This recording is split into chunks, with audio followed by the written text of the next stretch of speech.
जय हिंद फ्रेंड, हिंदी और प्राइड में आप सभी का स्वागत है।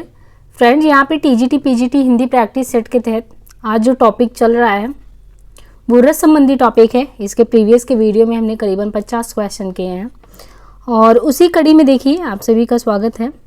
और यहाँ पे हम क्वेश्चन आगे कंटिन्यू करते हैं। किस रस को रसराज की संज्ञा दी गई है? यानी जो कौन सा ऐसा रस है, किस रस को रसराज की संज्ञा दी गई है? इसमें करुण रस, श्रृंगार रस, वात्सल्य रस, रौद्र रस। तो यहाँ पे रसराज की संज्ञा जो दी जाती है, श्रृंगार रस को कहा जाता है रसराज, रसों में राज, तो ये है श्रृंगार रस। किस रस का संचारी उद्दीपन विभाव? बादल की घटाएं, कोयल का बोलना, वसंत ऋतु आदि होते हैं। ये सभी ज्यादातर आप श्रृंगार में देखते हैं। कोयल का बोलना, बादल की घटाएं, वर्षा होना, वसंत ऋतु, ये उद्दीपन विभाव, बादल की घटाएं, कोयल का बोलना, वसंत ऋतु, उद्यान, कुंज, चंद्रिका, नायक नायिका का प्रेम, चेष्टा, आलंबन, हर्ष, लज्जा, उत्सुकता, ये सभी संचारी भाव यहाँ पे होते हैं। फाड़ी नखन सौ आतड़िन, रुधिर मवाद निकारी, लेपत अपने मुखने पे, हरसि प्रेत गण नारी। ये पंक्ति नखन सौ आतड़िन, ये जैसे रुधिर मवाद, तो इससे आपको पढ़ते समय ना बहुत ही जैसे अंदर से आएगा कि ये क्या बोल रहा है, मुंह आप बनाएंगे। तो इस तरीके से जो भी लैंग्वेज में लिखा गया हो कोई वाक्य, ये जुगुप्सा पैदा करता है, विभत्स स्थिति होती है जिसे हम कहते हैं घिन आना। तो इसका जो अस्थाई भाव होता है जुगुप्सा होता है। उपयुक्त पंक्ति में विभत्स रस है जिसका अस्थाई भाव क्या है?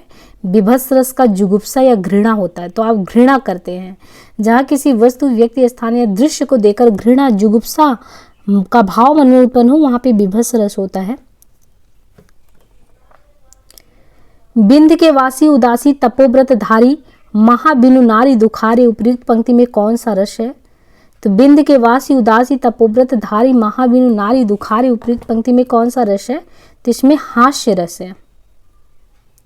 प्रस्तुत पंक्ति में हास्य रस, इस पंक्ति का अर्थ है कि बिंद के तपस्वी वासी नारी के बिना काफी दुखी हैं।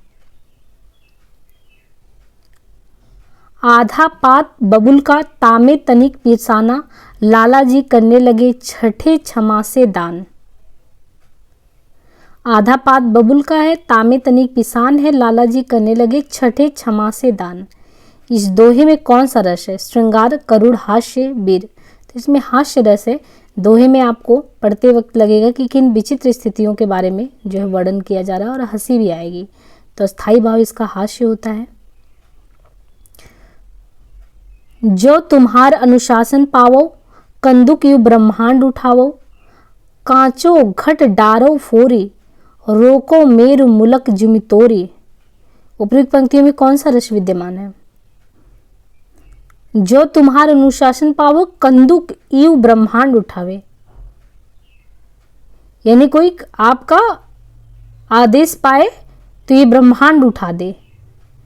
तो रौद्र रस यानी क्रोध, कि रौद्र रस का स्थायी भाव क्रोध होता है।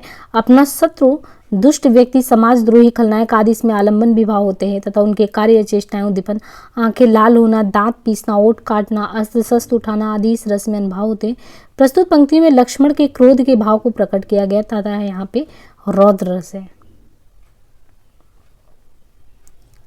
राग है कि रूप है कि रस है कि जस है कि तन है कि मन है कि प्राण है कि प्यारी है। उपयुक्त पंक्तियों में कौन सा रस है? श्रृंगार, अद्भुत, वात्सल्य, शांत। तो इस पंक्तियों में अद्भुत रस है। जहां सुनी अथवा अनसुनी वस्तु, व्यक्ति, स्थान के विचित्र एवं आश्चर्यजनक रूप को देखकर विस्मय हो, वहां अद्भुत रस होता है। इसका स्थायी भाव विस्मय होता है। केशव कही न जाय का कहिए, देखत तो रचना विचित्र, अति समझे मन ही मन रहिए। तो उपयुक्त पंक्तियों में कौन सा रस है? केशव कही न जाय का कहिए, देखत तो रचना विचित्र, विचित्र, तो ये अद्भुत है। जहाँ किसी असाधारण, अपूर्व, अलौकिक वस्तु, जीव इत्यादि को देखकर हृदय में विशेष प्रकार का सुगत, कौतूहल, विस्मय, आश्चर्य का भाव उत्पन्न हो, तो वहाँ अद्भुत रस होता है। उपयुक्त पंक्तियाँ तुलसीदास कृत, तुलसीदास के द्वारा जो विनय पत्रिका उससे उद्धृत है, जिसमें यह भाव प्रतीत होता है कि इन पंक्तियों में अद्भुत रस है। समरस थे जड़िया चेतन, समरस थे जड़िया चेतन, सुंदर साकार बना था। चेतनता एक विलसती, आनंद अखंड घना था। इसमें कौन सा रस है? श्रृंगार, शांत, करुण, भयानक। तो इसमें शांत रस है। मन में संयम, शांति या वैराग्य को जागृत करने वाले प्रसंगों के चित्रण में शांत रस होता है। शांत रस का स्थायी भाव निर्वेद या वैराग्य होता है। दुखी जीवन की कथा रही, क्या कहूँ आज जो नहीं कही। उपयुक्त पंक्तियों में कौन सा रस है? तो ये है करुण रस। उपयुक्त पंक्तियों में करुण रस है। इन पंक्तियों के माध्यम से सूर्यकांत त्रिपाठी निराला ने अपनी पुत्री सरोज की मृत्यु के उपरांत पूरी करुणा को उड़ेल दिया है। अभी तो मुकुट बंधा था माथ, हुए कल ही हल्दी के हाथ। खुले भी ना थे लाज के बोल, खिले थे चुम्बन शून्य का पोल। हाय रुक गया यही संसार, बना सिंदूर अनल अंगार। वाताहत लतिका वह सुकुमार, पड़ी है छिन्ना धार। में निहित रस कौन सा रस है? तो ये है करुण रस। अत्यंत दुखद घटना या प्रसंग के निरूपण से करुण रस की उत्पत्ति होती है। करुण रस का स्थायी भाव शोक होता है। मूर्छित होकर गिर पड़ना, रोना, आहें भरना, ये सभी क्या है? इसके अनुभव हैं।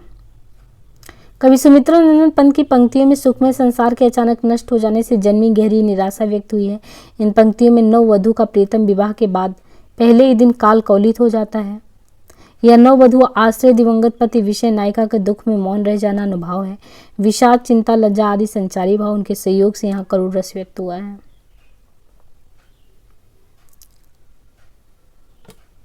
मन की उत्तप्त वेदना मन ही मन में बहती थी। चुप रहकर अंतर मन में कुछ मौन व्यथा कहती थी। दुर्गम पथ पर चलने का वो संबल छूट गया था। अविचल अविकल वह प्राणी भीतर से टूट गया था। उपयुक्त काव्य पंक्ति में कौन सा रस अभिव्यंजित हो रहा है? तो ये है करुण रस।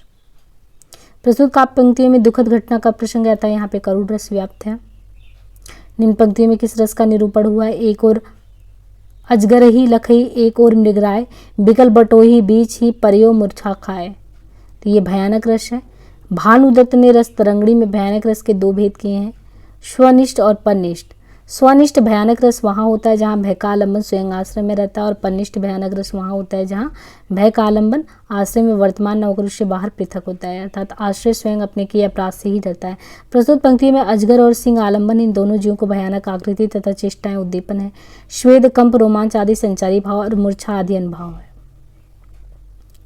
सोहत कर नवनीत लिए घुटरून चलत, रिनुतन मंडित मुख दधि लेप किए। उपयुक्त पंक्तियों में कौन सा रस है? तो इसमें वात्सल्य रस है। जब अपने या पराये बालक को देखकर या सुनकर उसके प्रति मन में एक सहज आकर्षण या बाल रति का भाव उमड़ता है तो वहाँ वात्सल्य होता है। प्रस्तुत पंक्ति में श्री कृष्ण के रूप का वर्णन करते हुए कहा गया है कि वे घुटनों के बल चलने लगे, उनके हाथों में मक्खन है, मुंह पर दही लगा है, शरीर मिट्टी से लिपटा है। यहाँ पर उनके आकर्षक रूप का वर्णन है। मेरी भवबाधा हरो राधा नागर सोई, जतन की झाई परे श्याम हरिद्युत होई। उपयुक्त पंक्ति में कौन सा रस है? तो इसमें भक्ति रस है। प्रस्तुत पंक्ति में भक्ति रस है। बिहारी मूलतः सिंगारी का भी उनकी भक्ति भावना राधा कृष्ण के प्रति है और वो जहाँ तहाँ ही प्रकट हुई है। ससई के आरंभ में मंगलाचरण का उपयुक्त दोहा राधा के प्रति उनके भक्ति भाव का ही परिचायक है। भारतीय वृत्ति का संबंध किस रस से है? तो ये भारतीय वृत्ति जो है इसका संबंध किस रस से? श्रृंगार, वीर, करुण, अद्भुत। तो ये जो भारतीय वृत्ति है इसका सामान्य अर्थ क्या होता है? वाग व्यापार। भारतीय वृत्ति सामान्य अर्थ वाग व्यापार। प्रस्तावना में भारतीय वृत्ति होती है, इसका आशय यही कि प्रस्तावना में वाग व्यापार की प्रधानता प्रयोजनीय होता है।